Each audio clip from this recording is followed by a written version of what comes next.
여러분들은 청와대 시대 마지막을 지켜보는 그런 정인들이십니다. 아마 춘추관 기자라는 말도 이제는 마지막이 될지 모르겠습니다.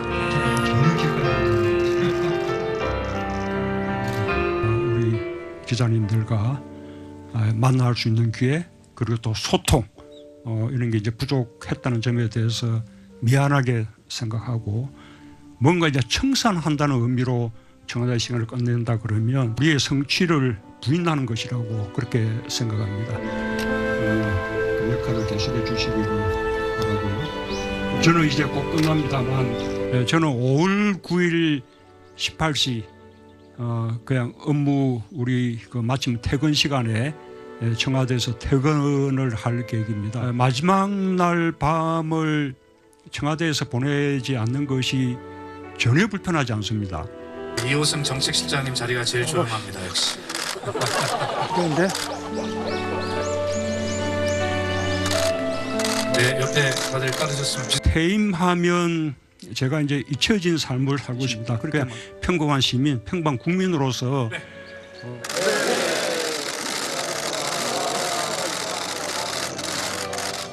네, 영상 잘 보셨습니까? 막걸리 잔을 맞부딪히면서 문재인 대통령과 청와대 출입 기자들이 고별 간담회를 했습니다. 문재인 대통령 코로나 사태 때문에 기자들과 자주 만나지 못해서 참 미안하다 이렇게 이야기를 했는데요.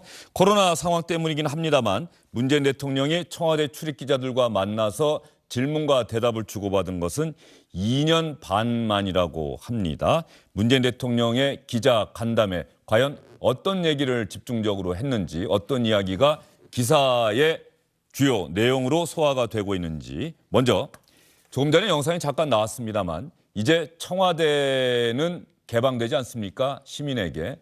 청와대에서 대통령이 집무하는 모습을 더는 볼 수 없게 된 겁니다.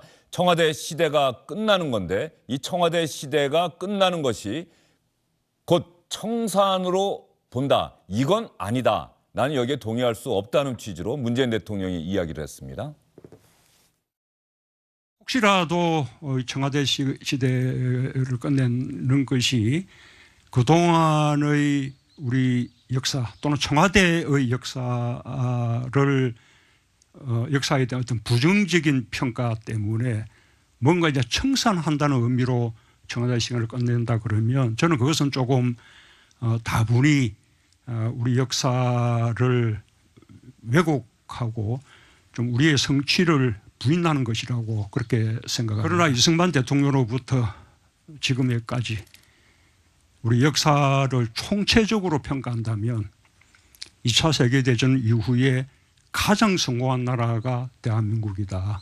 그렇게 평가받고 있습니다. 이것은 국제적인 그냥 객관적이고 엄연한 그런 평가입니다.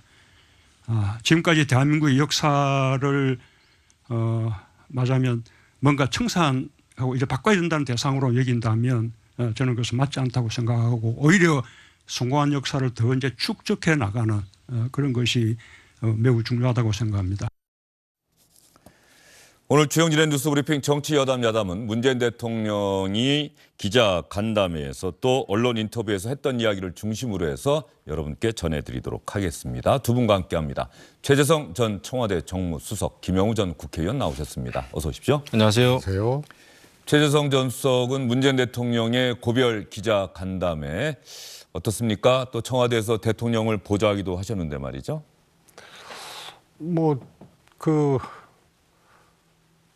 여러 가지 이제 만감이 교차를 하시겠죠. 예.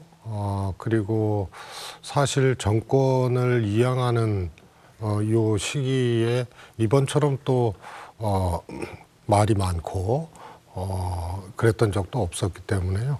아마 문재인 대통령으로서는 오히려 하시고 싶은 말이 굉장히 있었을 텐데 많이 이렇게 조금 절제할 수밖에 없었던 그런 것 아닌가 싶습니다.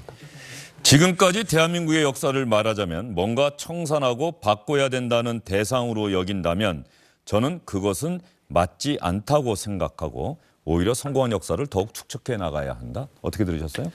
저는 오히려 문재인 대통령이 어제 기자들 앞에서 한 얘기를 원래 문재인 대통령이 취임 이후에 첫 기자간담회에서 했으면 좋았겠다 생각을 합니다. 네. 어제 여러 가지 말씀이 있었는데 저는 조금 앞뒤가 맞지 않는 말이 꽤 있었다 생각이 어떤 듭니다. 부분이요? 저는 두 가지입니다. 윤석열 당선인에 대한 섭섭함과 약간 화난 그런 그 분위기가 조금 읽혀져요. 그 어제 사용한 그 단어 자체는 완곡했지만 뜻은 굉장히 강했다 생각합니다. 뭐냐면은 청와대 역사 또 대한민국의 성공한 역사를 이야기하면서 우리 역사에 대해서 부정적인 평가 때문에 청와대 시대를 끝내는 거는 우리 대한민국 역사를 왜곡하는 것이다라는 얘기를 했습니다. 그러니까 청와대 시대를 마감하는 윤석열 당선인에 대해서 뭔가 조금 하고 싶은 얘기가 좀 있었던 것 같습니다. 그리고 또 하나는 사실 검수완박 관련 법안에 대해서도 국민이라는 단어를 쉽게 들먹이지 말라라는 얘기까지 했어요. 굉장히 강한 표현입니다. 근데 사실상 국민의 피해라든지 국민에 대한 얘기는 누구나 이제 하는 얘기였죠. 그리고 사실 문재인 정부에서 국민이라는 명분을 가지고 여러 가지 정책을 끌고 온 거 아닙니까? 그 명분을. 그런데 어제는 유독 국민이라는 말을 들먹이면 안 된다라는 얘기를 했습니다. 그래서 은근히 문재인 대통령은 청산이라는 걸 쉽게 하면 안 된다라는 말은 했지만 사실 이명박근혜 정부 그러면서 적폐청산을 강하게 추진해 오지 않았습니까? 문재인 정부에서. 그러니까 그렇죠. 대한민국 역사는 성공한 역사죠. 그런데 과거 정부에 대해서 모든 게 나쁘다라는 것이 문재인 정부의 기본 방향이었기 때문에 차라리 어제 말씀을 초반에 하셨으면 어땠을까? 예. 실천을 하지 않은 대통령으로 남는 거 아닙니까? 잘못하면. 현 정부 들어서 처음에 우리 국민이 가장 많이 들었던 게 사실은 적폐청산이라는 말 아니에요? 그래서 제가 어제 그 생각이 든 거예요. 이 성공한 역사도 있고 그런데 대통령께서는 지난번에 대한민국 최초의 민주정부는 김대중 정부다 이런 말씀을 하셨어요. 김영삼 정부 이런 거 다 빼버리고.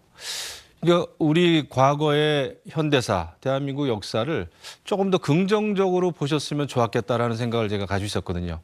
어제 그 말씀을 한 거예요. 그래서 제가 이것은 뭔가 모순이다.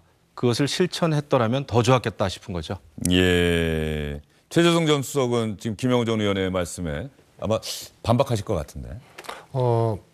그 손석희 사장과의 이제 대담이 있었잖아요. 네.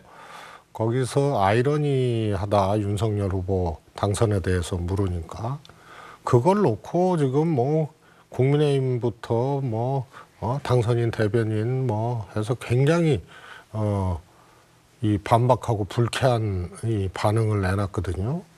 그리고 혹시라도 청와대를 집무실로 사용하지 않는 것이 그것이 청산이라는 걸로 해서는 안 된다는 말씀이거든요. 그래서 문장을 보면요. 그냥 청와대 안 쓰겠다는 거 아니에요? 윤석열 당선인이 거기에 청산이라는 의미를 부여를 하는 것은 혹시라도 바람직하지 않다 이런 견해거든요. 아이러니도 윤석열 후보 이 정부 문정부 검찰총장 출신 윤석열 후보의 당선에 대해서 묻는데 그걸 당연한 거라고 얘기를 합니까? 당연히 예측하지 못한 결과에 대한 일종의 부조화 이런 것이 아이러니라는 사전적 개념이거든요. 그래서 이걸 갖고 막 과도하게 얘기를 하는 것 자체가 저는 이게 논쟁할 혹은 또 반박할 그런 얘기인가 이런 생각이 듭니다. 예. 자, 그러면 문재인 대통령이 임기를 마친 이후에 평범한 시민으로 돌아가겠다 이렇게 이야기를 했는데 말이죠. 평범한 시민으로 돌아가 잊혀진 삶을 살고 싶다. 그러나 아직 구체적인 계획을 세워놓은 것은 아니다. 이렇게 이야기를 했습니다. 문재인 대통령 재임 기간 정말로 많은 일들이 있었고 문재인 대통령의 국정운영 지지율은 여전히 40%를 넘고 있습니다. 이렇게 많은 지지를 받으면서 청와대를 떠나는 대통령 그동안 우리가 볼 수 없었는데요. 문재인 대통령의 퇴임 이후의 계획 한번 들어볼까요? 퇴임하면 제가 이제 잊혀진 삶을 살고 싶다. 현실 정치에 관여하지 않고 특별히 주목끄는 그런 삶을 살고 싶지 않다 그런 뜻입니다. 그냥 평범한 시민, 평범한 국민으로서 먹고 싶은 데 있으면 찾아가서 먹기도 하고 뭐 여행도 다니고 뭐 여러 가지 그냥 보통 사람처럼 살 겁니다. 과거 노무현 대통령은 하루에 한 번씩은 그 시골까지 찾아온 분들이 고마워서 그분들에게 인사하는 그런 시간을 가졌었는데 저는 뭐 그렇게는 안 할 생각입니다. 그냥 자연스럽게 우연히 만날 수는 있지만 특별히 일부러 그런 만나는 시간을 일정을 잡지는 않겠습니다. 그 밖에는 뭐 지금으로서는 아무런 계획을 하고 있지 않습니다. 우리 정부로서 생각하면 퇴임하는 대통령이 지방으로 내려가는 것도 말하자면 지방을 살려야 한다는 그런 뜻도 좀 담겨 있는 것으로 그렇게 이해해 주시기 바라고요. 자, 고 노무현 전 대통령은 많은 분들이 찾아오시니까 하루에 시간을 정해서 그분들과 만나서 인사를 하는, 그래서 그 고 노무현 전 대통령의 모습과 이야기를 듣기 위해서 정말로 많은 분들이 그 봉하마을을 찾아갔었는데 문재인 대통령은 이제 그걸 안 하겠다는 거네요. 그렇습니다. 그게 이제 문 대통령님이 아마 평소에 생각도 그러셨을 거고 또 문 대통령님의 일종의 스타일이라 그래야 될까요? 전직 대통령의 현실 정치 관여 이런 오해는 받고 싶지 않다 뭐 그런 뜻입니까? 그렇습니다. 네. 예. 김영우 전 의원은 어떻게 생각하셨어요? 뭐 충분히 이해가 갑니다. 사실 5년 동안 국정 운영하면서 얼마나 스트레스를 많이 받으셨겠어요. 사실 이거는 전직 대통령들도 마찬가지고 모든 전직 대통령들의 꿈은 사실 아까 잊혀진 삶을 살고 네. 싶다라는 말씀을 하셨는데 다 같은 심정일 거예요. 그런데 이제 워낙 대한민국 정치 권력 구도가 희한하다 보니까 제왕적 대통령제였지 않습니까? 그러다 보니까 워낙 권력이 쏠리고 또 주변 측근들의 여러 가지 부정부패가 있었고 또 공직자로서 국정 운영을 했지만 또 때로는 직권남용이라는 의혹도 샀고 그래서 결국 청와대 이후 삶이 평탄치가 않았던 거죠. 과거 역대 대통령들이. 그래서 이런 것은 결국 대통령 한 분의 소망이라기보다는 사실 권력구조 개편을 해야 됩니다. 그래서 이게 한 자연인으로서 살 수 있도록 내버려 두질 않지 않습니까? 권력구도가. 그래서 한번 좀 되새겨 볼 일이다. 그리고 다른 나라의 역대 대통령들 다 우리가 부러워합니다마는 뭐 정치 보복이라든지 이 정치적인 의도를 다분히 갖고 있는 그런 것은 당연히 없어져야 마땅하죠. 마땅하죠. 그런데 모르겠습니다. 아무튼 그 문재인 대통령 뭐 사실 5년 동안 고생하셨는데 문재인 대통령 5년을 평가하는 데 있어서는 국정 운영이라든지 또 소통이라든지 우리가 조금 객관적이었으면 좋겠다 하는 또 생각도 좀 해봅니다. 전직 대통령이 사랑하는 가족의 손을 잡고 사저 근처를 산책을 하고 또 사저 주변에 나와 있는 사람들과 반갑게 인사를 하고 그런 모습을 우리나라 국민들도 보고 싶다 이런 생각 참 많이 하실 텐데 그동안 우리가 보지 못해왔고 특히 대한민국 대통령, 전직 대통령의 역사는 대단히 불행했다. 시청자분들 모두 동의하실 겁니다. 예, 그렇습니다. 그리고 그 정권의 이제 궤적만큼 또 이제 국민적 또 평가와 또 이런 것들이 있었다고 봅니다. 예를 들어서 뭐 전두환 노태우 대통령, 김영삼 대통령이 이제 그 정부 때 구속을 시키고 또 수용 생활도 하고 또 김대중 대통령이 당선인 신분으로 또 사면을 네. 건의하고 이런 과정들 또 뭐 이명박 박근혜 대통령 때까지 그것을 그냥 정치보복이라는 한마디로 이렇게 해석을 하기에는 유형들이 조금 다른 거거든요. 그러면서 노무현 문재인 정부로 이어지는 요 참여정부, 김대중 정부, 국민의 정부, 참여정부, 문재인 정부 여기서는 사실 김대중 대통령에 대해서는 또 그런 뭐랄까요 곡절은 퇴임 후에 이제 없었던 거고요. 예. 그러나 노무현 대통령은 사실상의 정치적 타살로 국민들도 그렇게 생각을 하고 있는 거고요. 문재인 정부는 사실 지금 논란이 되고 있는 또 혹은 기소 내지는 뭐 지금 재판 진행 중인 관련자들의 것이 전부 정책 아니면은 인사거든요. 그래서 과거에 뭐 비리라든가 뭐 쿠데타라든가 또 국정농단이라든가 이런 거하고는 이제 거리가 먼 거기 때문에 한쪽에서는 이제 뭐 과잉 검찰의 정치적 수사다 이렇게 하고 또 검찰이나 또 지금 국민의힘에서는 이것을 마치 뭐 권력을 엄청나게 남용한 거고 또 심지어는 뭐 부패한 정권으로까지 그렇게 표현을 하고 있는데 적어도 과거의 사례에서 나타났던 뭐 부패나 여기하고는 전혀 무관하고 인사하고 정책 가지고만 지금 법정 다툼을 벌이고 있는 이런 상황이기 때문에요. 저는 뭐 그 정부의 궤적만큼 퇴임 후에도 뒤따라오는 것은 뭐 당연한 거라고 생각을 하는데요. 적어도 문재인 정부는 그런 점에서는 정치보복이라고 표현됐던 이런 것으로부터 자유로울 수 있는 그런 정부였다고 생각합니다. 네, 최재성 전 수석은 그렇게 생각하시고 김영우 전 의원은 어떻습니까?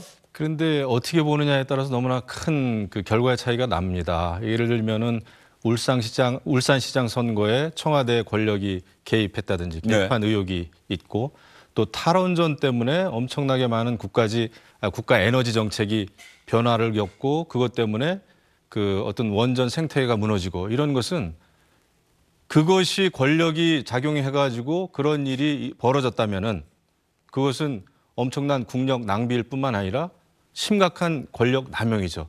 그거야말로 국정 운영의 농단이라고 할 수가 있습니다. 그래서 개인 비리와 어떤 국정 운영에 있어서의 그런 잘못됨을 이렇게 이제 분리하시지만은 그것을 우리가 정말 국민의 시각에서 봤을 때는 너무나 엄청난 일들이 지난 5년 동안 있었다.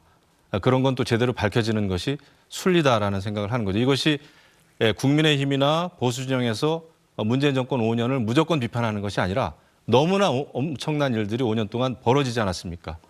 그것 때문에 지금 비판을 하는 것이다. 그리고 문재인 대통령의 그 심정은 이해가 가요.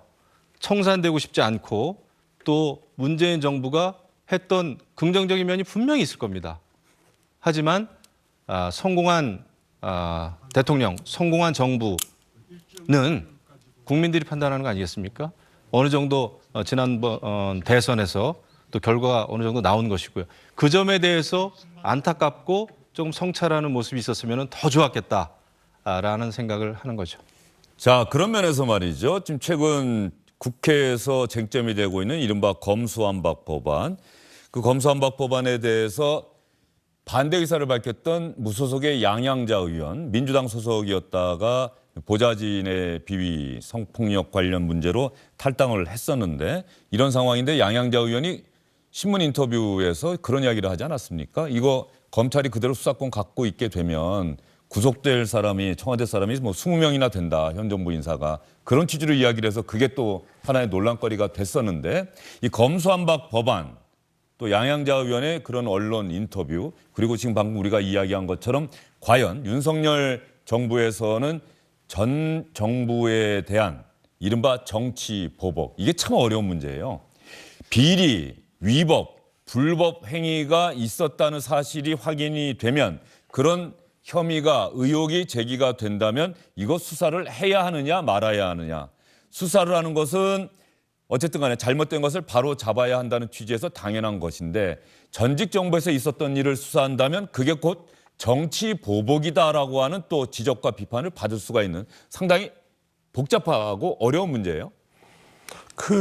우선요. 예. 국정농단은 국정운영 시스템 바깥에 사적인 관계나 뭐 이런 것에 의존해서 정상적인 국정운영 시스템을 무너뜨리고 한 것이 국정농단이거든요. 국민으로부터 권한을 위임받지 않은 그렇습니다. 사인이 네네. 공직자가 해야 될 일을 대신해왔다. 그렇습니다. 그거였죠? 그래서 국정농단이고요. 뭐 원전 정책이든 인사든 그거는 국정농단하고는 상관이 없는 겁니다. 그리고 정책의 실수라는 게 있고 정책의 이제 성공이라는 게 있지 않습니까? 그래서 아무리 그것이 원전 정책을 반대를 하고 또 이 인사권 행사에 이제 반대쪽에 있는 사람들 눈에도 그것을 국정농단과 엄청난 무슨 뭐 부패나 뭐 권력의 남용으로 그렇게 해석하는 것 자체가 정치적인 겁니다. 그래서 이미 기소가 되고 이 재판 중이기 때문에 그 과정은 진행이 되겠지만 결국은 이거 그래서 대통령이 시켰냐 이렇게 가는 거 아니에요? 그래서 이거는 국정농단하고는 무관할 뿐더러 아무리 반대편 입장에서 보더라도 정책을 잘못했다. 이런 이 범주에 속하는 사안을 가지고 퇴임 후에 이것을 칼끝을 전직 대통령한테 향하고 이런 것은 온당치 않다고 저는 생각을 하고요. 최재성 전 수석이 그 말씀하시니까 지금 현재 검찰이 수사를 진행하고 있는 이른바 산업부 블랙리스트 의혹 사건. 네네. 이거는 정책과 인사 거기에는 또 해당이 안 되는 것 같은데 어떻게 보십니까? 그것도 인사 관련 문제일까요? 그것도 인사하고요. 표현을 블랙리스트라고 표현을 하는데요. 사실 그건 또 잘못된 표현입니다. 그 이명박 정부 때 있었던 문학의 블랙리스트 이거하고는 그거는 불이익을 주기 위한 것이었고 사실 이제 그 환경부 그것도 블랙리스트라고 표현을 했는데요. 실제로 거기서 임기 다 채우고 나간 박근혜 정부 때 임명받은 사람들이요. 대부분입니다. 근데 어쨌든 그 당시 환경부 장관이 유죄 확정 판결 받았잖아요. 아니 그러니까 예. 그런 사례도 예. 사실은 처음입니다. 그래서 남용으로 처벌하기 참 어려운 사례인데 그래서 이제 법기술자들의 이제 정치적 수사라는 이제 주장들이 있는 거고요. 그래서 블랙리스트하고는 사실은 무관한 겁니다. 그리고 블랙리스트라는 흔적이 없어요. 그 예를 들어서 이 사람들은 임기를 중단시켜야 된다, 쫓아내야 된다라는 그런 리스트가 아니고 리스트라고 볼 만한 사례들이 없거든요. 그래서 블랙리스트라는 표현은 옳지 않고요. 그다음에 이제 검소한박 얘기를 하는데 양양자 의원이 얘기한 거는 이런 겁니다. 양양자 의원도 그것에 대해서는 조금 이 기사 자체에 대해서 조금 불편한 생각을 갖고 있는데요. 대한민국 정치 검찰들이요, 진짜 엉뚱하게 뒤집어 씌워서 20명은 보낼 수 있을 것이다. 이런 얘기로 봐야죠. 어떻게 민주당 국회의원이 야 우리가 잘못이 있는데 잘못한 사람 20명은 갈 것이다. 이거 막아야 된다. 이런 뜻으로 얘기하는 사람이 누가 있습니까? 그래서 아이러니도 그렇고 지금 양양자 의원이 얘기했던 것에 대한 일종의 이제 과장 보도죠. 그런 것도 전체적인 맥락을 좀 보면 조금 달리 왜곡하고 침소봉대하고 갈등을 오히려 부추기는 것이 아닌가 싶습니다. 예. 제가 보기에는 문재인 정부는 이명박 박근혜 그러니까 전 정부와 다르다라는 그런 얘기를 문정부에 계신 분들이 많이 한 것 같아요. 김의겸 전 청와대 대변인 지금 이제 의원입니다마는 문재인 정부 사람들에는 민간 사찰의 DNA가 없다. DNA까지 들먹이면서 그리고 사실은 원전 경제성 평가 이거 조작한 거 이런 거는 농단입니다. 이거는 어떤 용어로도 어떤 분석으로도 사실은 이해나 양해할 수 없는 사안이에요. 그리고 울산시장 선거에 청와대 권력이 개입했다면 그런 게 농단이죠. 그런 걸 어떻게 과거 정부의 부패하고는 다르기 때문에 다르게 평가해야 된다라고 우리가 접근할 수 있겠어요. 그거 훨씬 더 큰 문제 아닙니까? 다스가 MB 건지 아닌지는 모르겠습니다만 그것도 특정 2명인가 3명의 증언밖에 없는데 그런 거하고는 차원이 다르게 더 큰 문제 아닙니까? 이것이. 그래서 저는 문 정부는 과거 정부하고는 다르다. 부정적인 평가를 받으면 안 된다라는 그런 접근은 저는 아닌 것 같아요. 그리고 국민을 들먹이면 안 된다라는 말씀을 대통령이 어제 하셔서 저는 사실 놀랐습니다.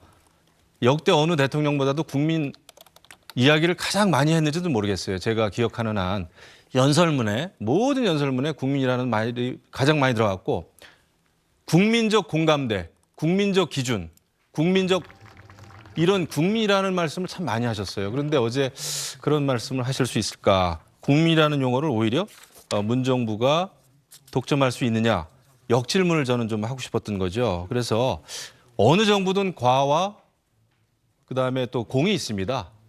이것은 이승만 정부 때부터 현 문재인 정부까지 그것을 저는 객관적으로 보는 노력이 필요하지 여기서 성공한 문재인 정부, 성공한 대통령으로 남고자 하는 마음은 이해하지만 그것은 국민들이 그야말로 평가할 문제다 생각하는 거고 어제 굳이 청와대 임기가 얼마 남지 않은 마지막 기자 간담회인데 어제 어떻게 보면은요. 어제 청와대와 성공한 대한민국 역사를 유난히 강조하시길래 저는 좀 의아했습니다. 예, 알겠습니다. 조금 좀 부연 설명을 좀 반론을 좀 드리자면요. 원전은 그는 정말로 이건 지나친 수사였습니다. 법 기술자들이 하는 수사였어요. 그리고 자료를 파기했다 그러는데 남아 있다는 것이 확인된 거 아니에요? 그렇게 어처구니가 없는 거예요. 그리고 뭐 정책 판단, 뭐 경제성 조작 이러는데요. 지금 그때 아주 중요하게 고전적으로 주장해온 원전주의자들의 논리에는요. 원전의 이제 사후 비용 이런 것들을 생각하지 않고 가장 싼 단가로 전기를 생산하는 걸로 그렇게들 주장을 해왔는데요. 지금은 그렇지가 않습니다. 그래서 그거는 분석에 따라서 시각에 따라서 경제성 문제는 달리 볼 수 있는 문제이기 때문에요. 그것을 조작됐다고 이렇게 단언하는 것 자체가 문제고요. 설령 가사 과정상의 그런 실수가 있다 하더라도 그거는 정책 실수고요. 조작하라고 누가 지시를 하거나 조작을 집단적으로 조작하기로 담합을 하고 짜고 했다면은 그것은 범죄 유형으로 볼 수가 있을 겁니다. 그래서 이거는 정책적으로 다른 시각이 있을 수 있다. 그다음에 100번 양보한다 하더라도 정책적 실수의 범죄를 담합하거나 지시하고 받고 수행한 이런 걸로 몰아가는 것은 지나친 거고 그래서 법규실자의 수사라고 얘기를 하는 거고요. 울산 사건은요. 고래고기 환부 사건이 있었잖아요. 예? 그 잘못된 검사가 오히려 거꾸로 고래고기를 찾아가게 만들고 거기에 당시 김기현 의원의 동생이 이제 건설업자하고의 유착 이런 것들이 등장을 하게 되는 이게 하나 있고요. 또 하나는 이 공공병원 설립의 유형을 가지고 울산시의 후보자별 입장이 좀 달랐던 거거든요. 그러면 정부 예산이 들어가는 거니까 공공병원 설립에 필요한 정책적 방향을 생각할 수가 있는 겁니다. 근데 이것도 수사 대상으로 올렸어요. 제가 보기엔 이거는 100% 뭐 제 개인적인 견해입니다만요. 이거는 100% 이거는 유죄를 받을 수가 없는 사안입니다. 예, 최재성 전 수석이 상당히 단호하게 말씀하셨는데 그 말씀 들으면서 드는 생각은 현재 수사가 진행되고 있고 수사가 진행돼서 재판에 넘겨진 경우도 있고 그래서 유죄가 안 나올 것이다. 유죄가 나오면은 그거는 정치적 수사에 의한 정치적 판결이다. 이렇게 보시는 겁니까? 우선 이런 거잖아요. 일단 유례가 없거든요. 그리고 이거는 뭐 부패도 아니고요. 거대한 뭐 권력의 남용, 특히 국정농단 이런 거하고는 전혀 상관이 없는 거예요. 그래서 법률적 측면에서만 놓고 봤을 때 재판이 결과가 어떻게 날지는 그거는 뭐 또 법률적 측면이지만 수사하는 수사 검사의 방향과 시각 내용에 따라서 어떤 것은 무죄가 되고 어떤 거는 증거를 또 충분하게 제시를 하지 않아서 무죄로 만들어 버리고 이런 경우들에 해당하는 그 선이 있는 겁니다. 그래서 거기서 공소를 유지하고 수사를 한 검사의 그 내용과 방식 또 증거 등등에 따라서 재판부는 재판을 할 뿐이죠. 그래서 재판부의 판결 자체가 사실상은 수사검사와 공소를 유지하는 검찰의 수사 내용, 방식에 따라서 그것을 가지고 하는 거니까요. 어떤 거는 검찰의 수사를 의도적인 해태로 무죄를 만들어버리는 경우도 있고 재판부도 어쩔 수가 없어요, 그거는. 예, 김영우 전 의원 어떻게 반론하실 게 있습니까? 간단하게 하죠. 예? 사실 근데 문재인 정부 하에서 적폐청산이라는 이름으로 수사를 하면서 사실은 수백 명의 공무원들이 조사를 받았고요. 그 중에서는 대부분이 또 이제 무혐의 처리를 되기는 했습니다만은 그만큼 적폐청산이라는 이름으로 문재인 정부 5년 내내 벌어진 일들이 있지 않습니까? 그걸 제가 이제 말씀드리는 거고. 문재인 정부에서도 직권남용이 됐든 부패가 됐든 여러 가지 의혹이 지금 있잖아요. 그게 또 수사가 진행 중이고 그런데 문재인 정부는 과거 정부하고 다르다라고 말씀하시는 것이 저는 이해가 안 간다. 그러니까 부패에 해당하는 사안이 뭐 있죠? 없어요. 그래서 제가 침소봉대되고 정치적으로 이런 것들을 키운다고 얘기를 하는 건데요. 부패 완판 이런 거 진짜 부패라는 것이요 어떻게 보느냐에 따라 다른 거죠. 아니 그러니까 그때 그렇게 의혹을 부동산 받고 있는 정책 사안이 말씀하시면서 뭐냐 이거예요. 청와대 무슨 직원들 부동산 문제, 부동산 투기 이런 것도 따지고 보면 부패죠. 아니 그렇게 갖다 붙이니까 그러는 거죠. 그러니까 의혹 받아서 수사를 받고 있거나 제기된 문제가 뭐냐고요. 특히 권력형 부패가 뭐냐고요. 그러니까 아무런 이유가 없는데 지금 원전 경제성 조작 아니, 그러니까 문제라든지 부패는 아니고요. 다 이런 것이 아니 그러니까 수사 받겠습니까? 단 한 건도 부패로 수사받거나 부패로 기소된 게 없어요. 예? 친인척도 그렇고요. 예? 대통령 당연히 그렇고요. 그래서 그거는 지금 얘기한 인사나 원전 문제하고 부패하고는 또 다른 거잖아요. 그렇게 아니 갖다 제가 붙일 수 있는 건 말씀을 아니죠. 자꾸 하시라 그러니까 그런데 그러면은 대통령의 사위 문제나 따님의 그 외국 그 이적했던 문제 그런 게 원인이 뭡니까? 그런 거는 따져봐야 되는 거 아니에요? 아니요. 왜 사위가 특정 회사에 취직이 됐고 이런 건 다 지금 따져봐야 되는 문제입니다. 하지만 문재인 정권에서는 프라이버시에 해당한다라는 것 그건 때문에 나중에요. 국회에 아무런 자료를 제출한 적이 없어요. 이런 거 부패가 단 한 건도 없었다고 어떻게 단언하시죠? 아니 그렇게 나는 제가 그렇게 드리는 단언하는 게 말씀은 이해가 안 제가 드리는 갑니다. 말씀은 이게 마치 부패 집단 권력형 부패 얘기를 하시는데 그래서 수사받고 있거나 그래서 제기된 권력형 부패나 이런 것들이 뭐가 있냐는 지금 한두 얘기고요. 가지가 아니에요. 여러 지금 가지 상상이고요. 국가 그야말로 보조금 받은 문제 뭐 이런 거 뭘 받아요? 국가 보조금 뭐 아드님 국가 보조금 받은 문제 이런 것도 다 지금 밝혀지지 않은 거 아닙니까 아직은. 그런데 아니 그러니까 그렇게 문재인 따지면 정부는 과거 정부하고 무조건 다르다라고 저는 어떻게 그렇게 주장할 수 대통령의 있을까? 아들이 지원금 받은 문제를 그것을 권력을 써서 예? 지원금 몇 천만 원 또 1억 받기 위해서 권력을 가동해서 했다고 그렇게 상상하는 것 자체가 제가 부패가 뭐냐고 하니까 계좌 갖다 댄 게 그거거든요. 그 여기서 그러면은 뭐 지금 현역 의원 부패라는 아니시지만 게 수억 수십억 받아야 부패가 아니잖아요. 그러니까 자꾸 말이 초라해지는 건데요. 일반적으로 부패는 아니에요. 현재 힘없고 백없는 그런 현재 제시된 건 예술인들이 그다음에 신청하는 사위나 그런 보조금을 받았다면은 아니 어떤 문제가 있는지 어떻게 합니까? 우리가 얘기하는 저 권력형 부패 또 이 정부가 엄청난 부패 집단이다 했을 때는 그만한 크기와 사안이 있어야 되는 거고요. 지금 김영우 의원께서 얘기하시는 사위 문제와 또 아들이 보조금 받은 문제, 아들 지금 정말로 대통령의 아들이라는 이유로 전혀 뭐 다른 분야의 것으로 지원금을 받고 그랬던 게 아니지 않습니까? 매우 불편하게 살고 있는데요.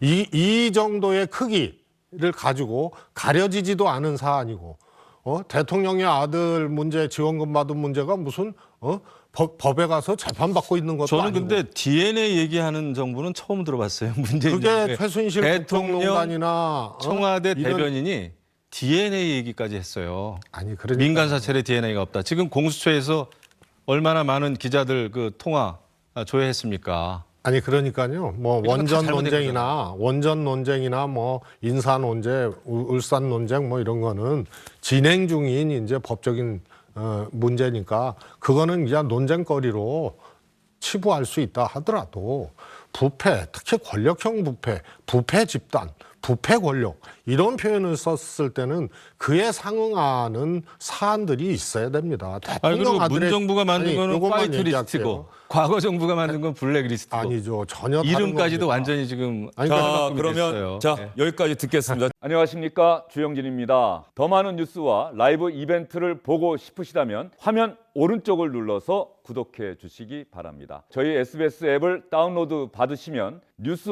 속보 알림도 받아 보실 수 있습니다. 텔레비전으로도 SBS 뉴스, 유튜브로도 SBS 뉴스 잊지 마시기 바랍니다.